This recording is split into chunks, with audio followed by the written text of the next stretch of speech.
then you continue looking at it in line with this. The British government, the German government, the U.S. government are now this week declaring CO2, one of many greenhouse gases that plants live off of, and then they exhale oxygen that humans and animals live off of, breathe. EPA rules CO2 is harmful. Though CO2 has been as high as 20 times the level it currently is in previous history on Earth, plants live longer, grow faster, need less water to survive in a higher CO2 environment. And all human activity, even according to the UN's own cooked numbers, based on fraudulent climate data that documents have now been released in the last 7 days, where the UN orchestrated this with all the scientists. I mean, this is amazing. That even with their cooked numbers, they admit that humans are a tiny, tiny, tiny fraction of all the CO2 on the planet. And of course, humans also exhale CO2. There's another excellent headline out of the London Telegraph today. Climategate, Barack Obama's rule by EPA decree is a coup d'etat against Congress made in Britain. And it doesn't matter if the U.S. Senate and the House say they're not going to ratify this. Obama is saying he's going to sign it, and Obama is saying that he's going to order the bureaucracy to implement this. This is no idle threat. Barack H. Obama is following in the footsteps of Arnold Schwarzenegger.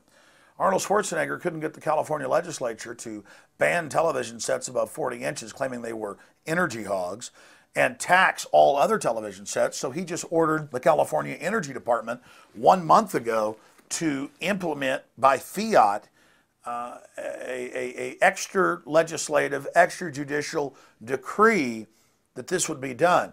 So this is the dictatorial mode being used to implement this. In closing, make no mistake, when the United Nations says this is the most important meeting they've ever had, when YouTube and Google have full-page ads on their front pages saying the future destiny of man is being charted, they're not lying. Open world government, dictatorial, authoritative, tyrannical world government is being formed right now, where the planet's elite will dictate all human activity and all manufacturing activity and all transportation activity on the planet. This is being done right now against you and your family by the very same central banks that have engineered the global collapse. Even McClatchy newspaper's done reports about how Goldman Sachs was planning the housing bubble, telling people to bet on it when they were betting against it so they could destroy their competition.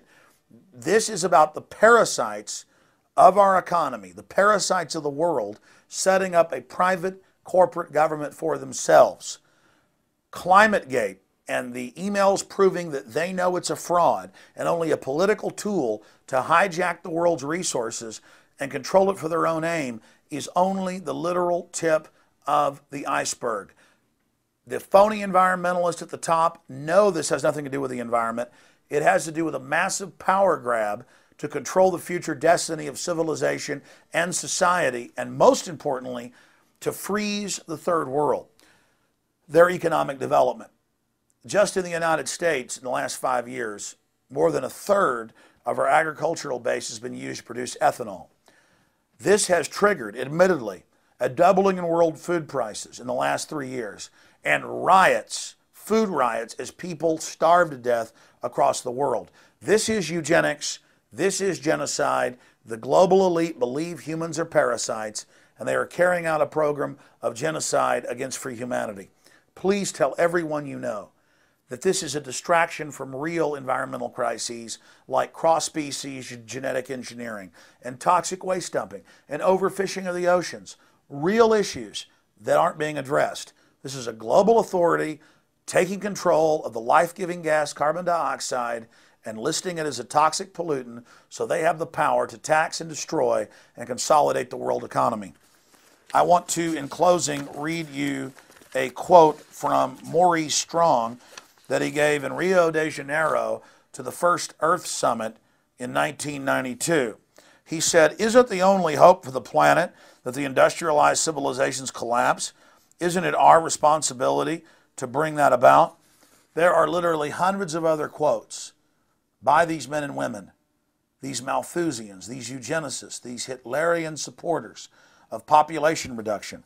Paul Ehrlich, one of the chief advisors of George Bush Sr., who co-wrote the book with Holdren, John P. Holdren, Eco-Science, calling for sterilizing the population, setting up a planetary regime to carry this out. He said, a massive campaign must be launched to de-develop the United States. De-development means bringing our economic system into line with the realities of the ecology of the world resource situation. My friends, you better learn about eugenics. You better understand the mindset of the controllers and how they want a global monopoly. Capitalism has been seized by robber barons that want a world monopoly, and they are funding the radical eugenics cult that masquerades as environmentalist. We must defeat Copenhagen. We must come together against this tyranny. We must stand together and speak out and warn everyone.